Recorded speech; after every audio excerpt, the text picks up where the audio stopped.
Добрый день, мои хорошие! Вы на канале Светланы Лосевой, и это канал о вязании.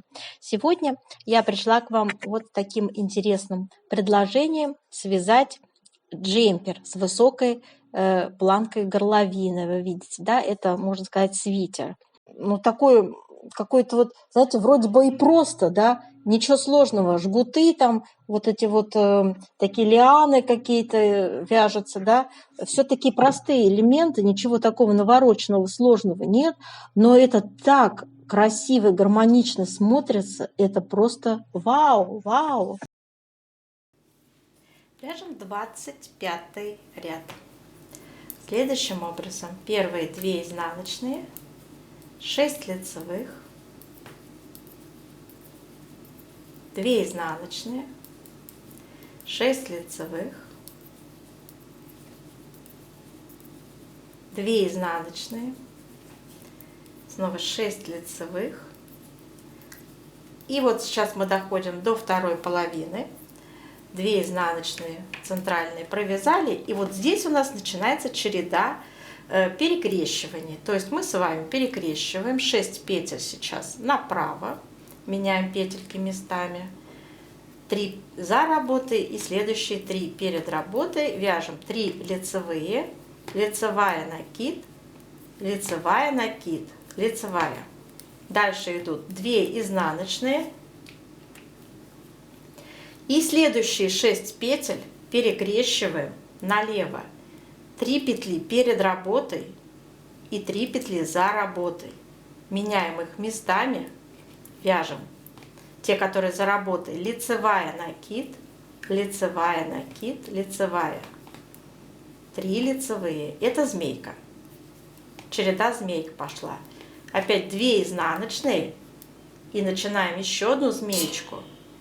6 петель перекрещиваем направо. Меняем петельки местами. Первые 3 за работой и следующие 3 перед работой. Вяжем 3 лицевые и за работой лицевая накид, лицевая накид, лицевая. 3 изнаночные.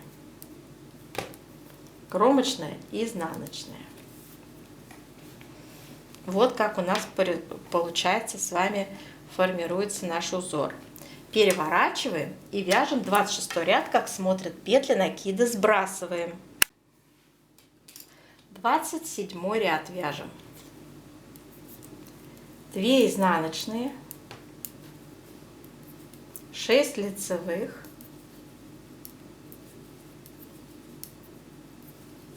2 изнаночные, 6 лицевых, 2 изнаночные, 6 лицевых,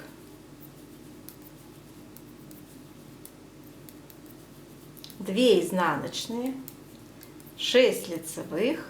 Очень легкий ряд, кстати, да, здесь нет перекрещивания совсем. Здорово, да?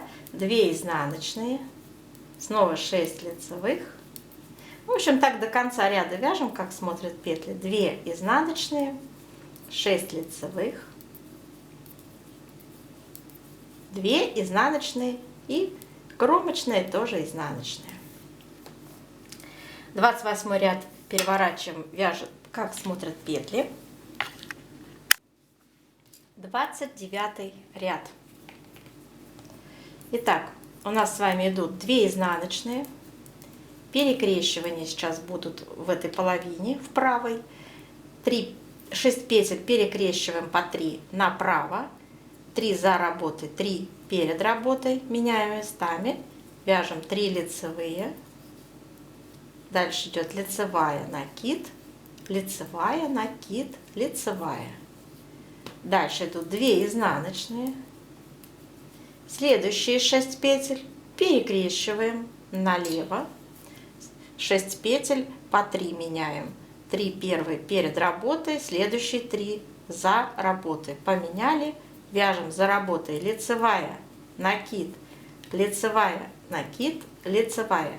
3 лицевые. Дальше идут 2 изнаночные. И наш жгут центральный вяжется 6 петель, перекрещивается, как всегда, налево. Меняем. перекрещиваем и вяжем за работой лицевая накид, лицевая накид, лицевая. И далее идет 3 лицевые, 2 изнаночные центральные и вторая половина вязания вяжется, как смотрят петли. 6 лицевых, 2 изнаночные, 6 лицевых, 2 изнаночные, 6 лицевых, 2 изнаночные. Кромочные тоже изнаночные. Отлично, мы с вами связали 29 ряд и переворачиваем наше вязание. И у нас с вами 30 ряд мы вяжем, как смотрят петли. Итак, девочки, 31 ряд у нас с вами. И сейчас, по сути, вот полотно должно снова у нас с вами добавиться здесь следующая ступень. То есть каждый 10-й ряд у нас с вами ступень прибавляется.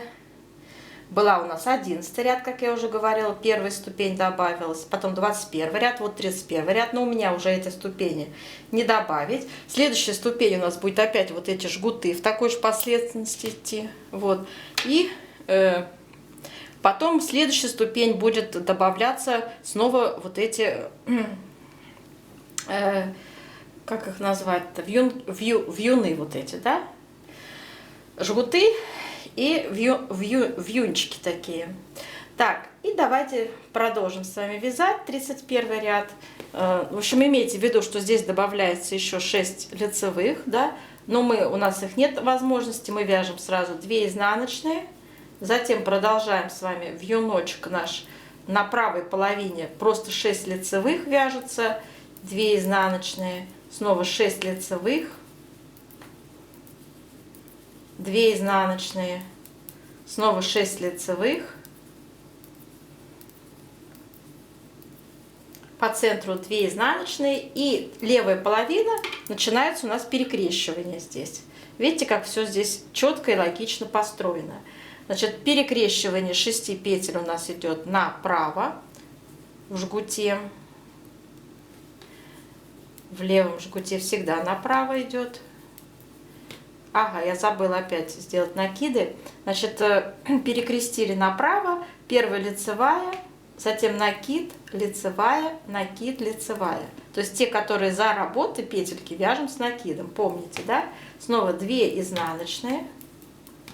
И следующие 6 петель перекрещиваем снова направо.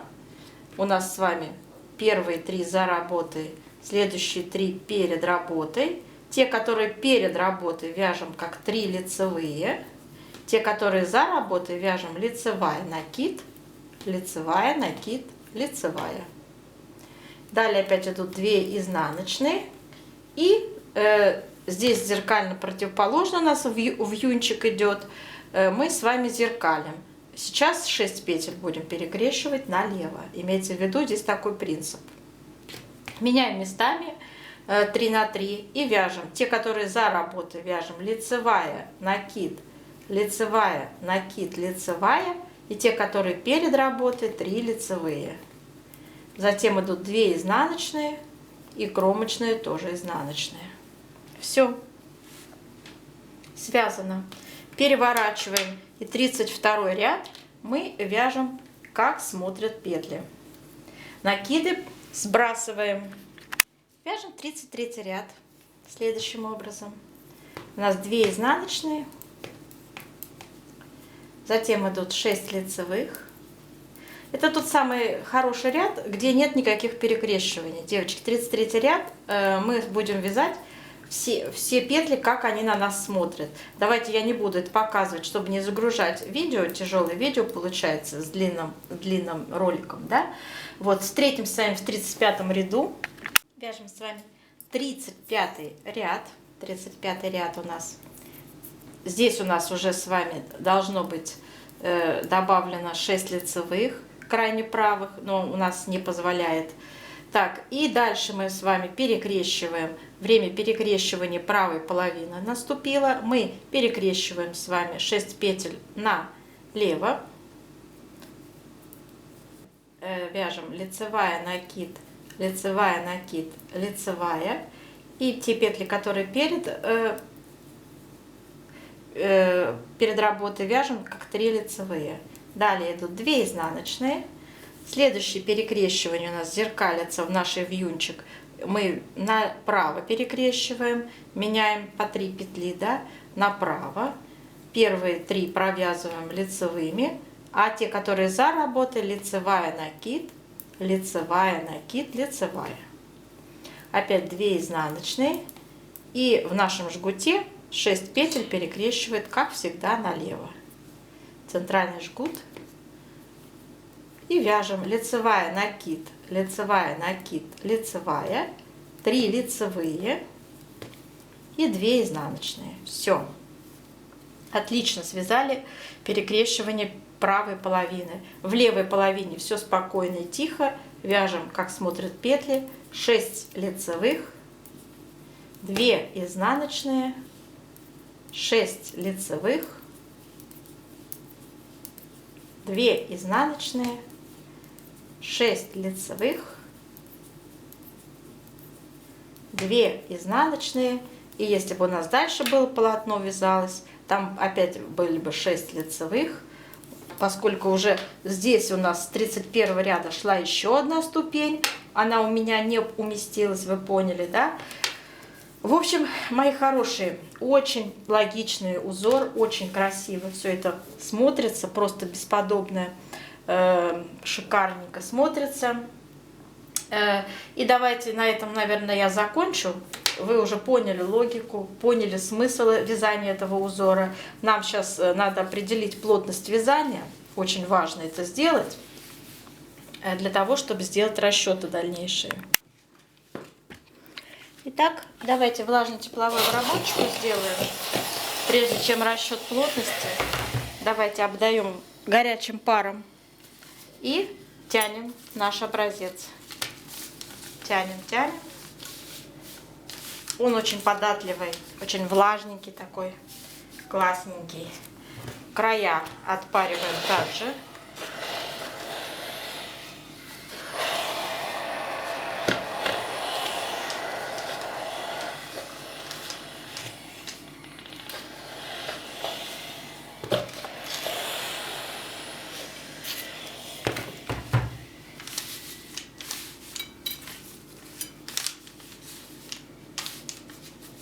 Так, все, оставляем сохнуть. Итак, мои хорошие, все у нас высохло, все отлично смотрится. Сейчас наша задача измерить плотность. Для этого мы укладываем наш образец свободно, берем простую линеечку и измеряем ширину. Я буду посередине измерять. Так, это получается, девочки, 24 сантиметра. 24 сантиметра. И у нас 52 петли. Мы разделим на 24. Получим 2,15. Так, давайте запишем на нашей схеме, что в одном сантиметре 2,15 петель. Смотрите, здесь, конечно, полотно будет немножко стянуто, и оно будет стягиваться естественным образом, слегка, не критично. Это будет хорошо, красиво смотреться, ничего страшного. Вот. И, в общем-то, мы с вами по изнаночной глади тоже можем свою плотность определить, девочки. Вот, давайте по лицевой глади посмотрим. Итак, значит, измеряем количество, сейчас измеряем количество сантиметров вот в этом полотне. Итак, вместе с 9,5 сантиметров и считаем, сколько петель. Вот здесь конкретно. 1, 2, 3, 4, 5, 6, 7, 8, 9, 10, 11, 12, 13, 14, 15, 16, 17, 18 и 19. 19 петель у меня разделим на 9,5 сантиметров. получим плотность 2. То есть лицевая гладь у нас 2 петли в 1 сантиметре. И слегка косы начинают стягивать, да? Это естественно. То есть я пишу, что в 1 сантиметре лицевой глади 2 петли ровно. Вот такая плотность. Теперь вертикальная плотность у нас будет одинаковая для всех считаться. Так, здесь нет никаких различий, и мы с вами измеряем. Измеряем 16 сантиметров, и надо четко определить количество рядов. Мы связали с вами 35, девочки, рядов, и 4 ряда я вязала дополнительных вот этих. То есть 39 рядов разделим на 16 сантиметров измеренных, получается 2,4 плотности. Давайте запишем. В 1 сантиметре по вертикали 2,4 ряда. Вот такая плотность у нас будет использоваться. С этими цифрами мы сейчас будем строить расчеты. Вот по этой выкройке, девочки, мы будем сегодня с вами строить расчет. У нас с вами будут рассматриваться размеры 42, 44, 46, 48, 50, 52. И у нас с вами будет составляться описание по петельный расчет. То есть мы будем с вами сейчас разбирать, как вязать данную модель. Все детали вяжутся снизу вверх, все детали вяжутся раздельно, и в конце сборка идет деталей. Итак, первый размер. Спинка перед вяжется одинаково у нас и различаются лишь вырезом горловины. У переда он глубокий, а у спинки я решила его не вывязывать, поскольку у нас будет затем прямой ворот. Я думаю, что такая конструкция будет уместна для такой модели. У нас с вами скос плеча. Не вывязываем мы пройму. Рукав у нас тоже простейшей конструкции вяжется, даже без скоса мы вяжем. Мы делаем сразу много прибавок. Вы видели у модели, очень пышно от манжеты, полотно идет очень пышное. То есть здесь будет в последнем изнаночном ряду планки очень много прибавок. Ну и начнем мы, конечно же, с того, сколько петель набирать. Значит, у нас с вами идет нижняя планка на высоту приблизительно 5 сантиметров. Резинкой любой, какая вам нравится. Любой наборный ряд, который вы привыкли, какой вам нравится, также делаете. Вот. И начинаем переходить к изнаночной глади. На том же количестве петель. Единственное, рекомендую для резинки взять спицы на пол размера меньше. То есть, если мы вяжем полотно спицами 3,5, то резиночку, соответственно, спицы номер 3 берем, да? И на высоте я в своем, значит, описании закладываю высоту 15 сантиметров. Вы сами прикиньте, девочки, как вам удобно будет это. У нас начинается кокетка вывязываться, да? Вот такую она приблизительно имеет структуру. Вот так она будет смотреться и по спинке, и по переду. Ну, вернее, знаете, там даже меньше. Это я широко, конечно, размахнулась. Она вот так как-то идет. Ступенчатый у нее здесь подъем идет. Ну, вы видели, да? По схеме мы сегодня вязали. Ступенчатые подъемы по схеме идут. Каждые 10 рядов я поясняла, что у нас добавляется новая ступенька. То есть первый ряд у нас добавка была в 11 ряду, затем в 21, затем в 31, затем должна была в 41 и так далее. Понятно, да? Вот. Расположение узоров у нас также будет, смотрите, тоже чередование. Скажем так, это у нас 14 петель раппорта занимает. Это узор с жгутами, я его назвала, который по центру. Это жгуты. Они вот вяжутся именно так. В оригинале дизайнер специально такую раскладку сделал, что у нас не в одном ряду перекрещивание идет, а вот видите, растянут это по полотну, чтобы сразу не было сильного вот этого стяжения полотна, понимаете? Вот, поэтому у нас идет тоже все ступенечками идет, несимметрично, не зеркалится жгут, не зеркалится, нет. На ряд выше идет вторая полоса, скажем так, этого жгута. Вот, дальше. И у нас идет с вами узор, я его назвала, ну такой, знаете, вьюнок, на вьюнок похоже, да. Вот, у него, значит, зеркалится как раз. Зеркалица здесь идет прям зеркалица, вот видите, да, там, где у нас расширение идет в одну сторону, и тут тоже в другую сторону зеркалица. Там, где сужение, там тоже зеркалица. Обратите на это внимание. Вот. То есть у нас везде 14 петель занимает вот эта полоса, скажем так, раппорта. Поэтому сейчас, это я к чему вам все рассказывала, я буду вам сейчас показывать схематично, как у нас располагаться будет узор, да, и чтобы вам было понятно, что такое 14 петель. 14 петель это вот этот размер. Здесь тоже 14 петель в сумме, то есть 6 и между ними 2 изнаночные. Это и есть 14 петель. Здесь то же самое, понимаете, девочки, о чем идет речь. И ступеньки у нас каждый 10-й ряд будут меняться, добавляться по одной ступеньке. Имейте это в виду. Теперь говорим про то, сколько петель будем набирать. Да? Смотрите, я тут написала. Значит, для 42-44 размера мы берем ширину спинки 50 сантиметров, умножаем на плотность 2, мы ее посчитали, для изнаночной глади, и это 100 петель. Для размера 46-48 мы берем ширину спинки 55 сантиметров, умножаем на 2, и это будет 110 петель. И для размера 50-52, 60 сантиметров ширина спинки переда, умножаем на плотность 2, получаем 120 петель. Как расположить красиво узор? Красиво. Значит, ну, начинаем мы с того, что наш раппорт на 14 петлях по центру идет, да, мы с него начинали, это центральные наши жгуты.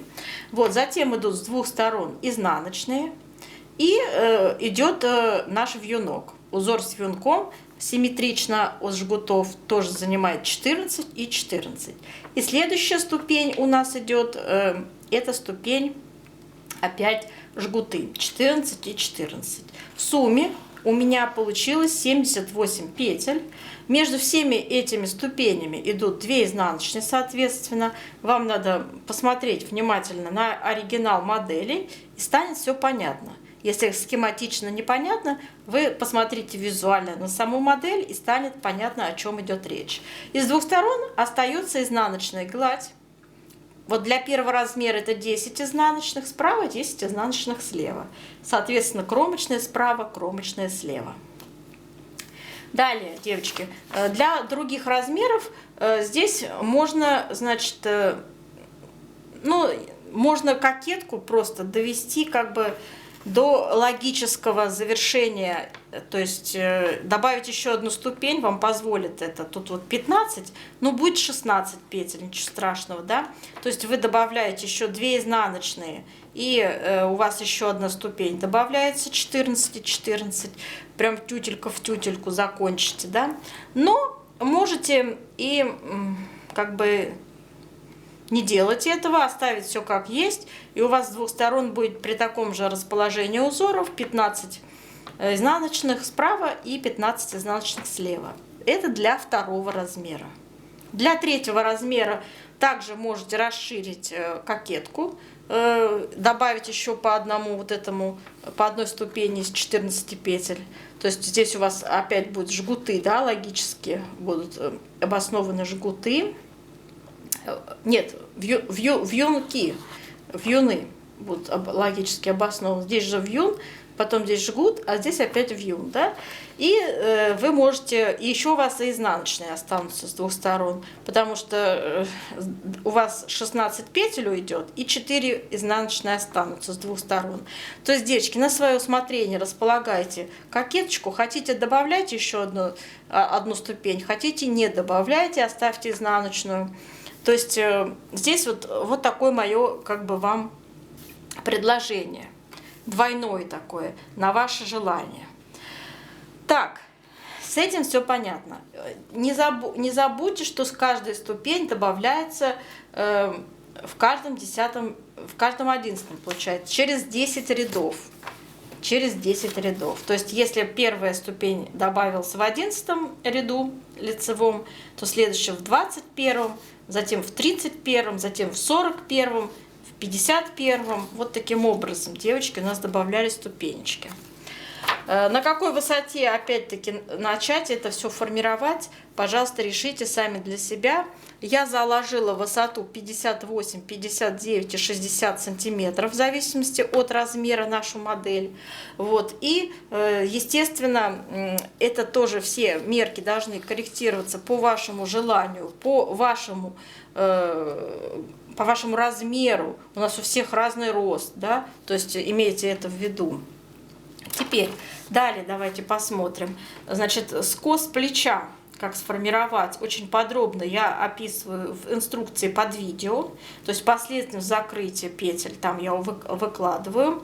Вот здесь у нас с вами высота скоса составит 4 сантиметра. 4 я умножил на плотность по вертикали.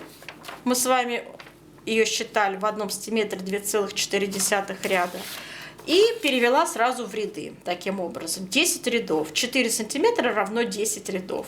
И сразу же говорю про вертикальную плотность. Любой вертикальный размер, пожалуйста, переводите в ряды с помощью вертикальной плотности.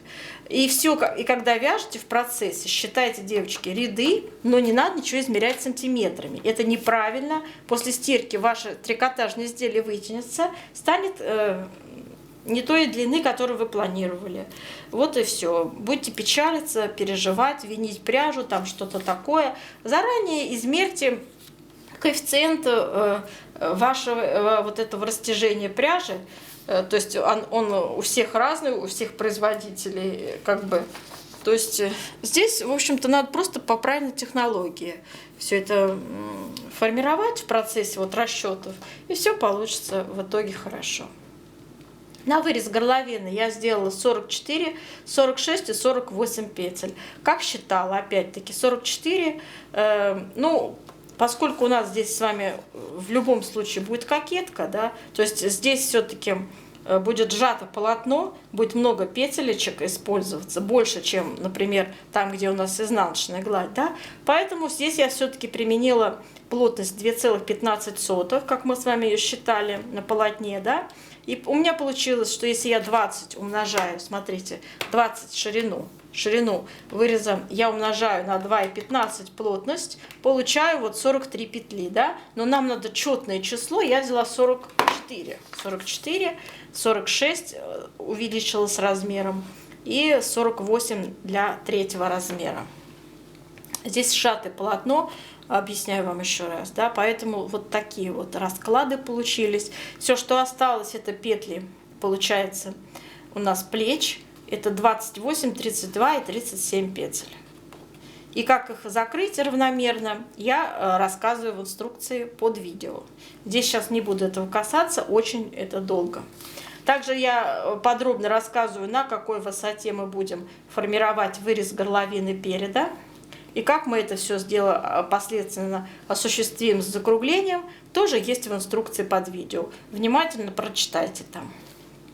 Так, теперь у нас пройма закладывается длиной 21, 22 и 23 сантиметра в зависимости от размера, высота проймы.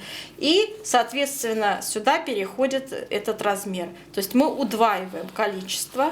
21 умножаем на 2, то есть у нас рукав в 2 раза больше, да, чем сама пройма.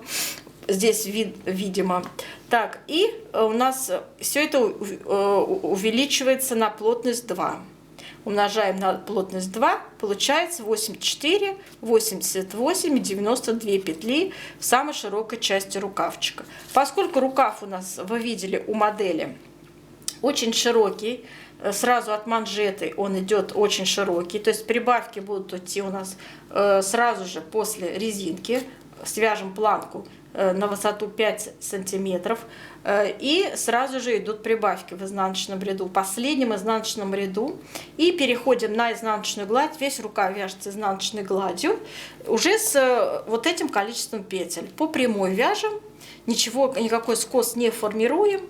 Вы, конечно, можете переделать и сделать по-своему, как вам удобно рукав. Вы можете, девочки, заложить здесь пройму, да, здесь вывязать окат рукава, да. То есть это все по вашему желанию. То есть меняйте, конечно же, нужно моделировать, конечно же, нужно фантазировать. Мы же творческие люди.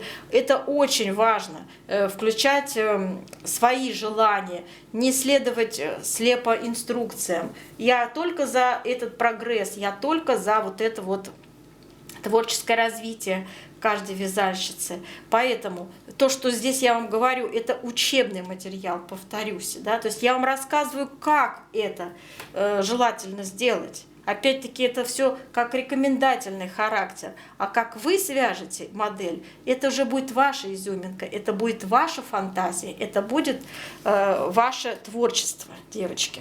Вот и все. Ну, в общем-то, собственно, вот все, что я хотела вам сказать. Высота у меня рукавчика закладывается 46 сантиметров. Конечно же, эту длину вы должны откорректировать под себя. Вот также применяйте здесь вертикальную плотность. То есть, если в моем случае при длине 46 сантиметров рукава 5 сантиметров это планка, остальное 41 сантиметр это изнаночная гладь, 41 сантиметр мы вяжем 98 рядов по нашей плотности. Я 41 умножила на 2,4 плотность по вертикали. Получилось 98 рядов. Вот, все. Ну и, в общем-то, я старалась вам донести, девочки, до вас все это в доступной форме. Надеюсь, мои объяснения были понятны. Я желаю вам удачи. До новых встреч.